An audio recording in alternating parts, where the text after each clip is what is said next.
Okay, hello everyone. Welcome to Being Patient Brain Talks. I'm Deborah Kahn, founder of Being Patient. Today we thought we would go back and give you all a little history lesson in the history of Alzheimer's disease. What do we know about Alzheimer's? When did we first find out about it? And really, how has it evolved? So joining me is Jesse Ballenger. He is a historian of medicine who teaches bioethics and health humanities at the Department of Health Administration at Drexel University. Jesse, thank you so much for joining us. Thank you so much for having me. So I guess the best way to start is at the beginning. We all know Alzheimer's disease was actually named after a man, Alois. I don't know how to pronounce his first name, Alzheimer's. Yeah, well, I'm not German, so I'm sure I'll pronounce it wrong too, but Alois Alzheimer's, how I Yeah, would. Alois Alzheimer's. So tell us a little bit about how the disease was first discovered. Sure. I think the important thing to know about Alzheimer and the other crucial player is his mentor and really his boss, Emil Kraepelin, who was perhaps the most influential psychiatrist in the world at that time. They were not interested in Alzheimer's or in dementia as a problem of an aging society. They were interested in trying to elevate the status of psychiatry. So medicine in the late 19th century had made a great deal of progress. Kind of the template for modern medicine was microbiology and the germ theory. This was something for which you could identify a specific pathogen uh, uh, and hopefully do something about it, right? The therapy was not so caught up yet, but you could really explain what a disease was and how we might think about intervening in it. Psychiatry was not there at all. It was very hard to even say what mental illness was, with the exception of what was called general paresis, which was end-stage syphilis.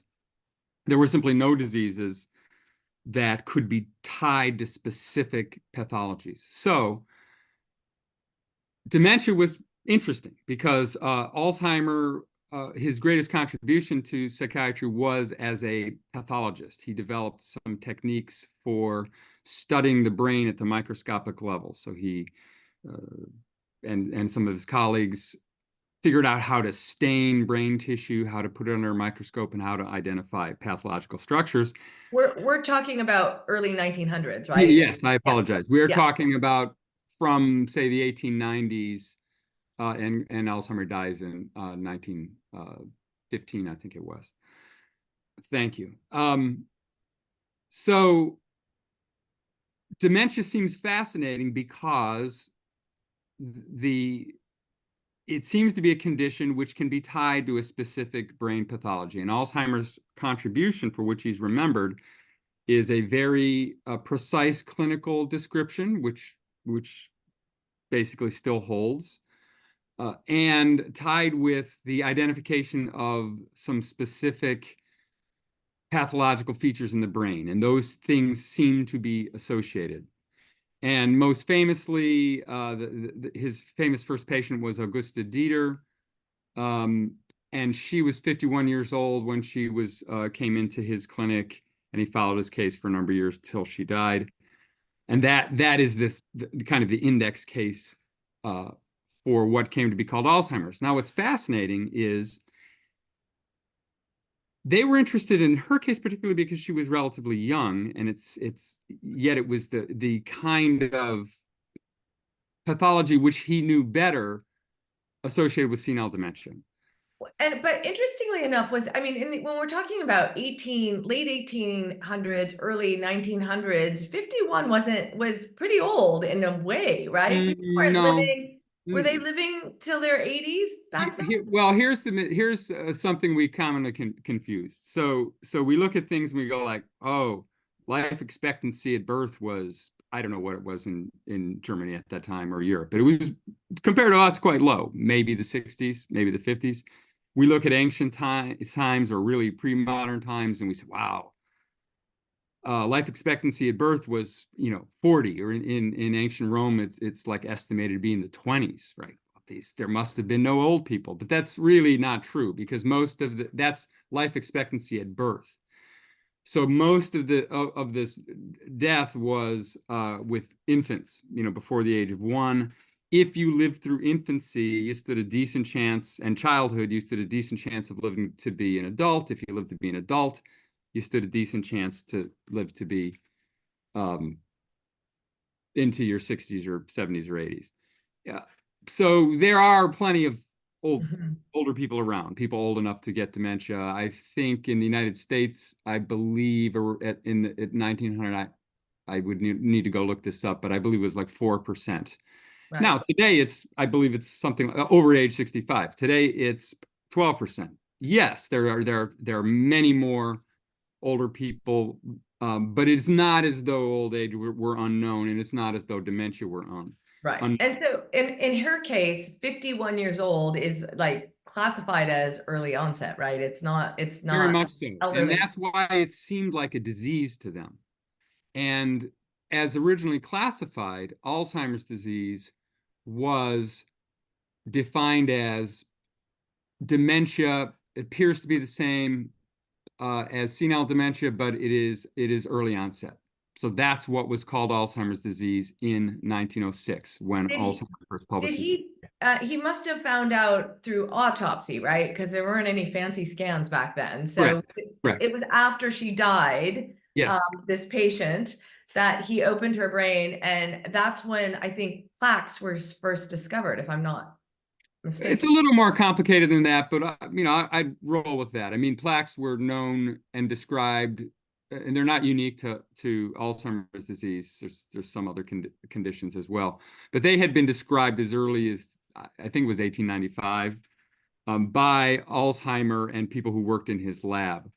So they were interested in these kinds of structures, and again, what they're really interested in is putting psychiatry on a firm foundation. And this seemed like a brain pathology that could be connected to a specific disease. And that meant maybe we have identified a mental disorder that's as solid and understandable as, say, tuberculosis or an infectious disease. Germ theory is kind of the gold standard of what modern medicine was at that time.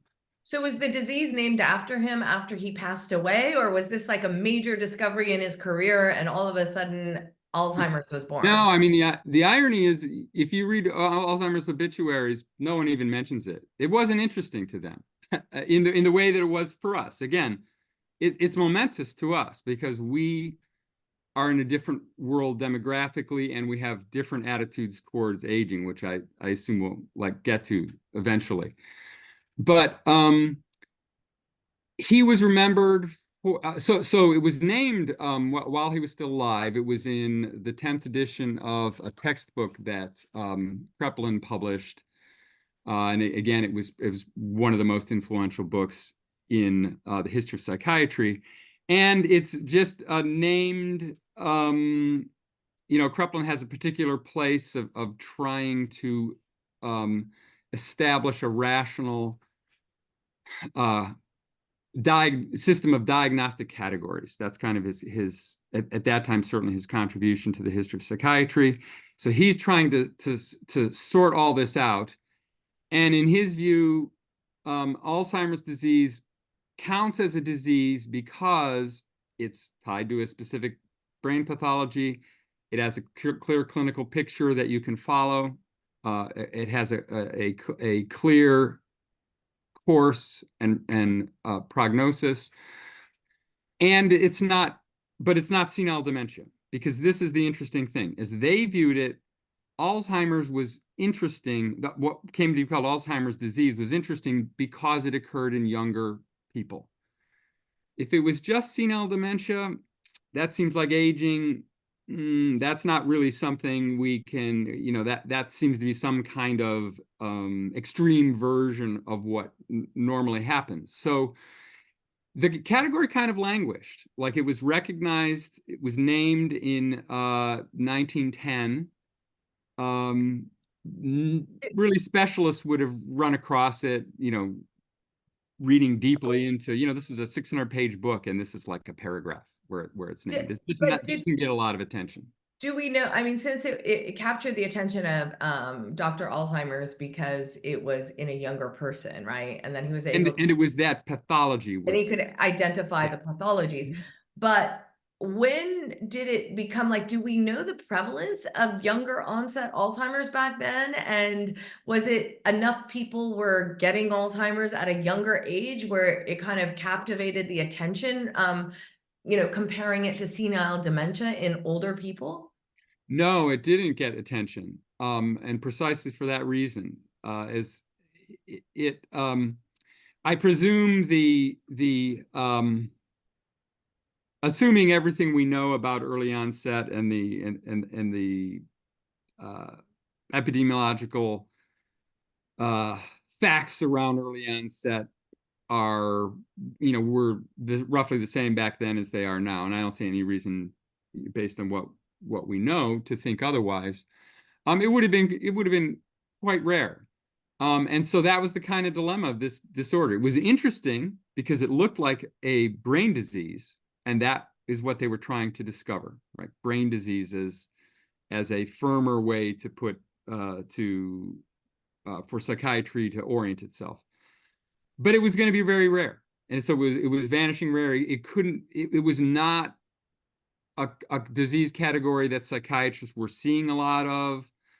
They were seeing a lot of senile dementia, and that eventually becomes a significant issue because in the United States, mental hospitals are filled with people with dementia. It becomes, Which years are you talking about now? I'm talking now about really roughly the same time period. Um, but increasingly so through the 1920s, 30s, and 40s. So So, when was okay, so that's interesting about how it was first discovered. mhm, But when did it make that jump from actually, being kind of an anomaly to this is a mainstream, for lack of a better word, disease that is highly diagnosable in different ages, right? More common in older people, but also, diagnosable in different ages. mhm. So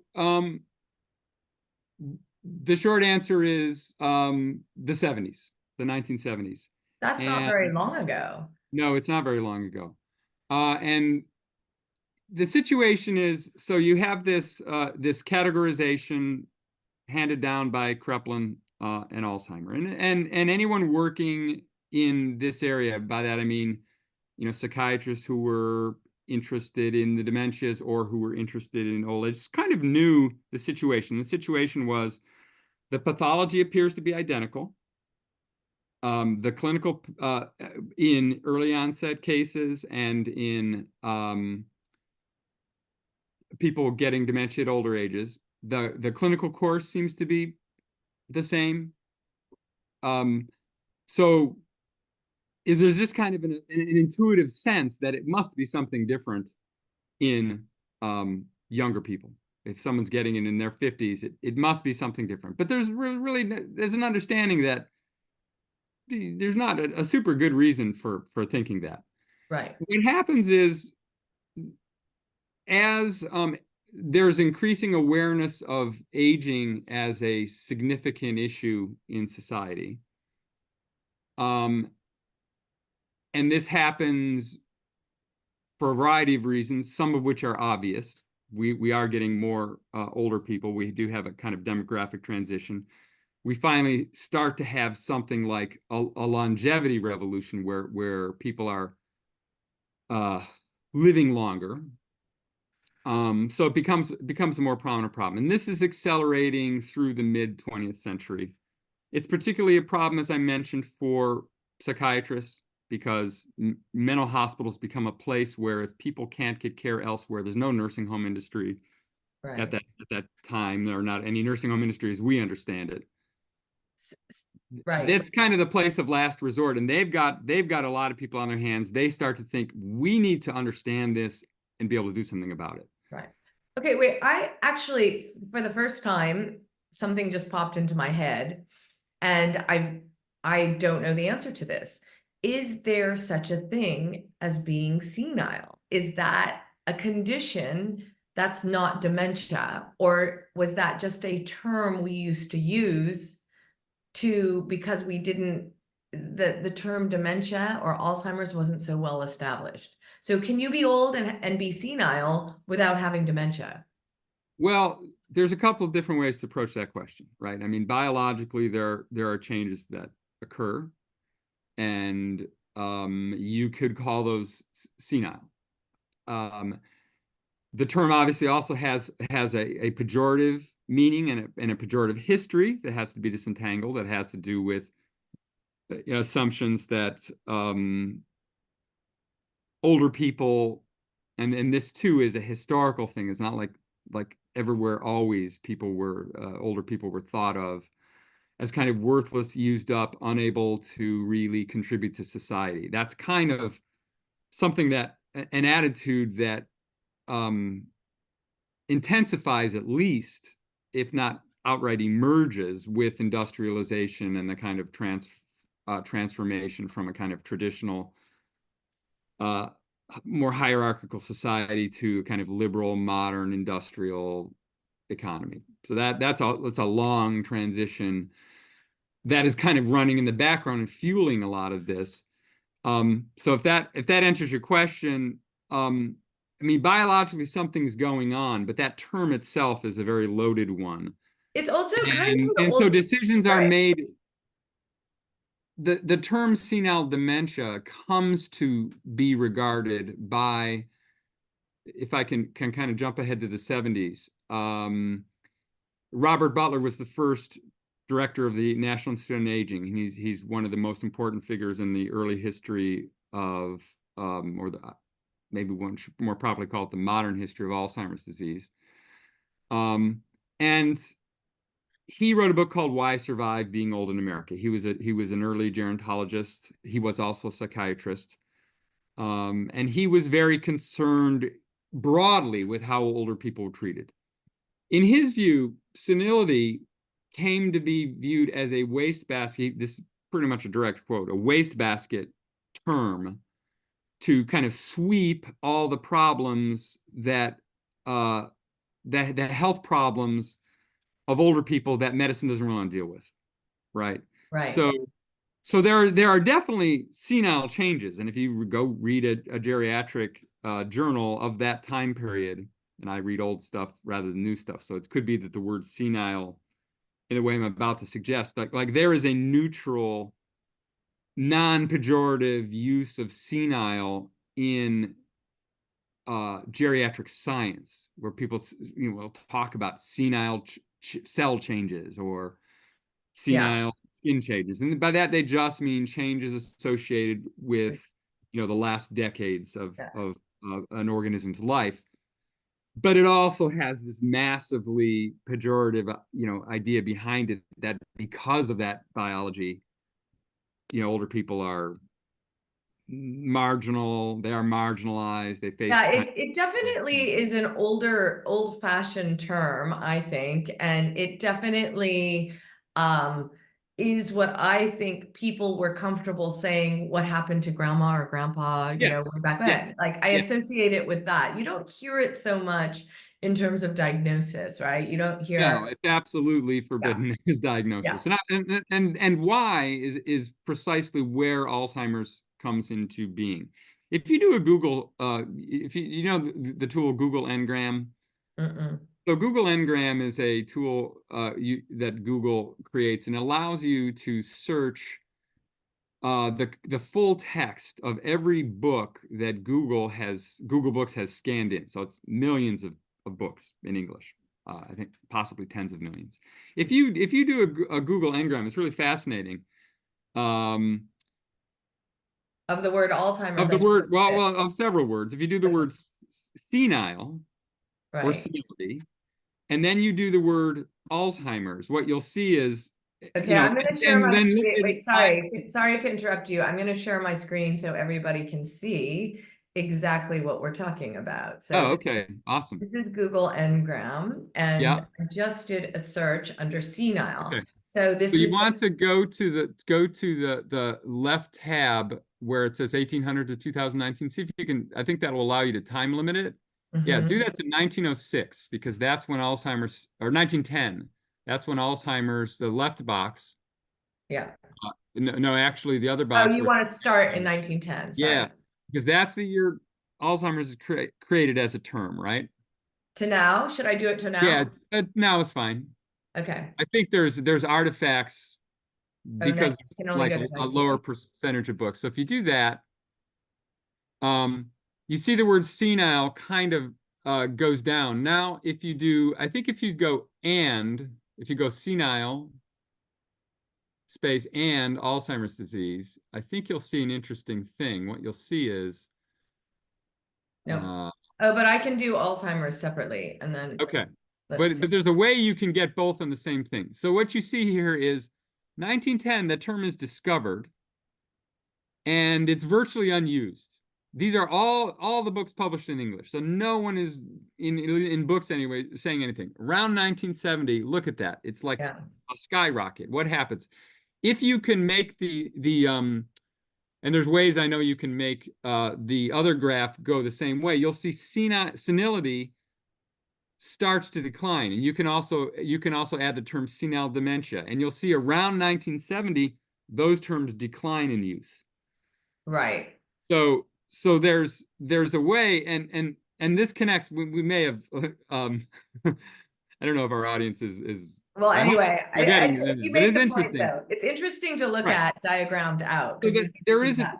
there is a change in terminology, Yeah. and it's connected with Robert Butler's objection in this very influential book, Why Survive. It won the Pulitzer Prize. It was a best-selling book. It was one of the books that kind of you could point to as a kind of a revolution in how in attitudes toward aging. It's a book that takes on ageism, says, older people are still people I fully. did want to ask you about that though. Historically, like compared to the early 1900s versus now, what have been the changes in perceptions of aging? Well, essentially the idea that you should continue to be healthy, you should continue to be basically healthy, and you should be able to lead a fulfilling life deep into old age. Mhm. So that there's nothing that should really dramatically change about your life from 65, not immediately, you're over the hill and et cetera. And that was a new attitude. Um, and what it meant was that conditions, you talked before about senility being a term that would be just applied to whatever sort of general problems uh, an older person, grandma might have, that might include forgetfulness. It might be changes in, physical changes, but it was largely for cognitive changes because those were and are among the most frightening of the age-associated changes, right? And we could talk about Okay, what that so is. we're kind of running out of time here, but I just Okay. wanted to ask you, what now, as you look through history and the progression of Alzheimer's, like what are some of the conclusions you can draw about Alzheimer's disease from looking back at the history? I mean, is there any kind of key takeaways? It's Sure. It's crucial to understand that Alzheimer's disease is not, and this is true of every diagnostic category, but it is not simply a medical category where there's the science, here it is, you know, it's not an object of nature.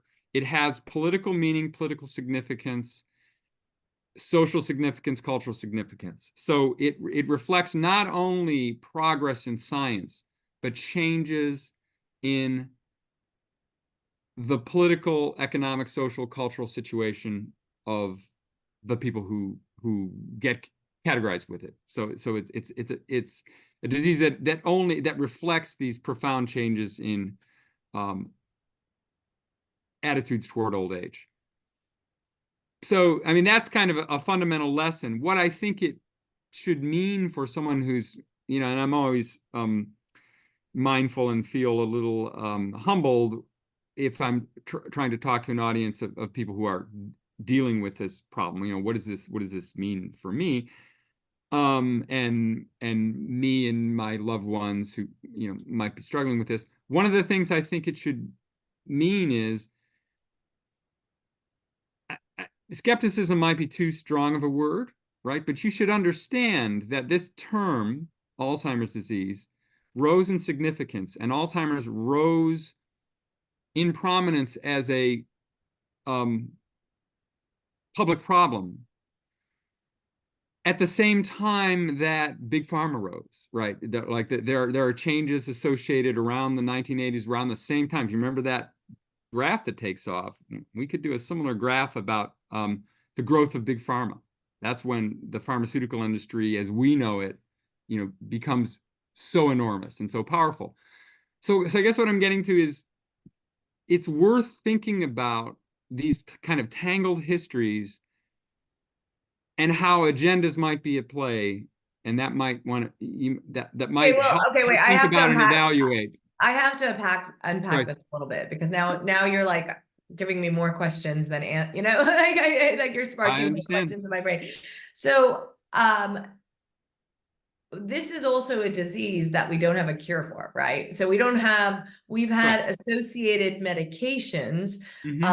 Frankly, the majority of them up until, now we have new experimental medications and the monoclonal antibody therapies, but up until just this year, we didn't have anything except for medications to treat symptoms. And a lot of those are questionable as to how long they actually work, right? So I'm Mm-hmm. curious about this. Like, so what should we surmise by looking at the rise of the disease in terms of its frequency and all of that, and the rise of Big Pharma? You are looking at one of the most enormous and potentially lucrative markets for a drug. I think it's fair to say Aricept, which is, the earlier generation of drugs you were looking for, was a Yeah, which blockbuster. that's the first pill that everyone's Yeah, given when they're diagnosed, right? right. And it's very hard to get off. We could talk about that too, because of assumptions about it that may or may not be well founded. The jury's very much still out about what's going to happen with the monoclonal antibodies. If one of them, no, I'll go further. If one of them is going to be a blockbuster, how much it helps patients, I think, is the jury that's still out, right? Right. Um, We don't know. We know monoclonal antibody therapies can take away plaque, but we don't know yeah, if by taking away plaque in the brain, that means you're going to slow neurodegeneration. yeah. So, I mean, I don't want to be like, super cynical, but on the other hand, know the game that we're talking about here. Money is made on drugs, whether they help or not, right? And it isn't just even drug sales, it's investment, right? The largest single insider trading scandal in US history was associated with an Alzheimer's drug. So, there are enormous sums of money at play in all of this, and Because it's so it common. has. Is that right? Is that what you're Because it's so common and because it's so frightening.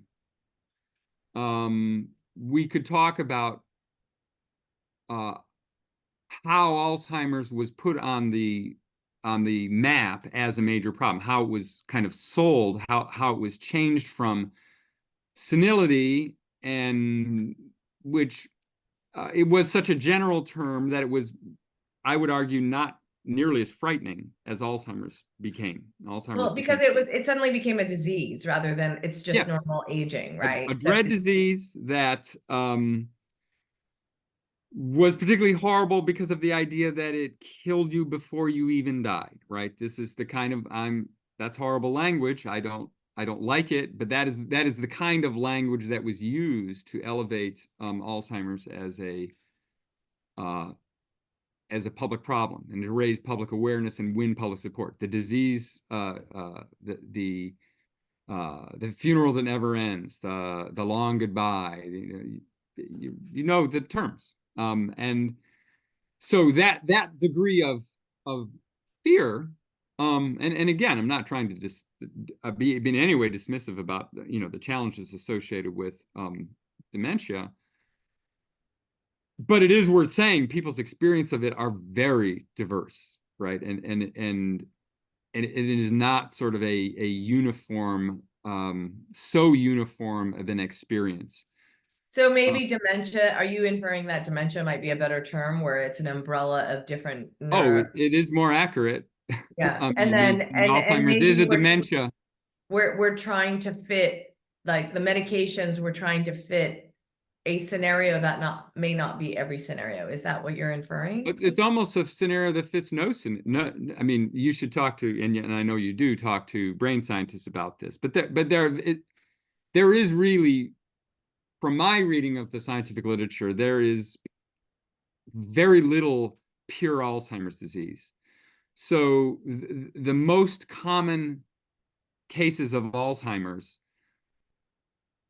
you involve usually multiple chronic diseases. So it is age associated and it Right. is associated with a lot of other deterioration. It's also associated very often with other forms of dementia.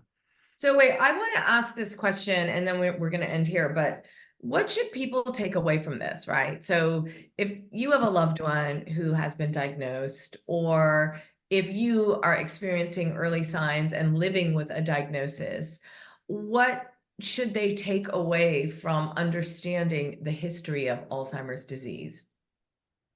I don't think there's a simple lesson. So there's a couple lessons. So I'm sorry about that. You may come away with more questions than not, in which I'd say my job here is done. But one is that I would hope people realize they're not alone, right? And that they're part of a large kind of social and cultural process and problem. And that it would be good to think about your experience as part of a shared experience. And organizations like the Alzheimer's Association, that is something they're very, very good about, is helping to forge and provide a forum for people to kind of share their experiences. But I do think there's still a tendency to think of this is just me and my family struggling with this thing. And it's not just you and your family struggling with this terrible thing. You are part of a larger social process. So that's, one thing I would mention. And then I would argue that that it is valuable to think about disease categories, treatments, technologies, all of which you're going to learn about as you go through this experience, to appreciate them as historical things. And by that, I mean they are embedded in their particular context. So to really understand these things, you need to understand and think about it. And it's powerful to think about how they reflect and are in some ways products of their context. And I don't want to say that there isn't a biological reality to dementia. I'm not suggesting anything of that nature, right? But I am arguing that our attitudes towards these things, the way they're often expressed, the way they're experienced, is mediated through the ideas that we have around us in a particular place in time, so that we think about it very differently. We think about this experience very differently than people did in the 19th century. Mhm. The institutions we've created to help us navigate this are very different and shape the experience we have, and the drugs we are developing are connected to agendas that they're not just these valueless like things that are simply objective tools. They are created to fulfill multiple agendas. They're not always simply the betterment of patients. So I am arguing that there's a value in thinking about this complexity. I also know that if you're tuning into this and you're trying you're facing some very specific problems, this can all seem very abstract and very But I mean, maybe irrelevant. But we'll I but just, I yeah, we'll yeah. just end it in, I mean, honestly, like we have learned through being patient and through launching this and interviewing hundreds of people who have been diagnosed that it's not dying of dementia anymore, it's living with dementia, right? Mhm. And Yeah. that's key difference today than it would have been even just 10 years ago, right? And so I think because we're detecting the disease earlier and we have ways to do that, there's a long time where people are still very independent and live Mhm. healthily with Mhm. biomarkers or signs of the disease. So I think that definition is evolving the better we get at diagnosis, Yeah. right? And And understanding. I absolutely agree. And I think one of the most encouraging things that has happened since I wrote uh, my first book on this, which was really about the formation of the modern concept of Alzheimer's in the 70s and 80s. And I said it was incredibly stigmatizing. I think the um, rise of people diagnosed early being self-advocates, coming together as groups of people with dementia who are not content to simply go away and not content to simply let other people speak for them, not content to simply let, um, to be treated uh, in every way you could think Yeah. of that term, Yes. but to speak for themselves, to take Yeah. their own actions, to take Absolutely. their own condition and own share. That is incredibly powerful. Yes, absolutely. Okay, we're going to end on that note. That's a good note to Okay, end on. Thank you so much, you're Jesse welcome. Ballenger, for joining Okay, us, teaching us about the history and sharing your expertise. We really enjoyed this conversation. If you missed any of it, don't forget to go to beingpatient.com. We post these interviews to our website and sign up for our newsletter because that's when we tell you about expert talks like this one. So thanks very much for joining us, and we'll see you next time. thank Thank you. you.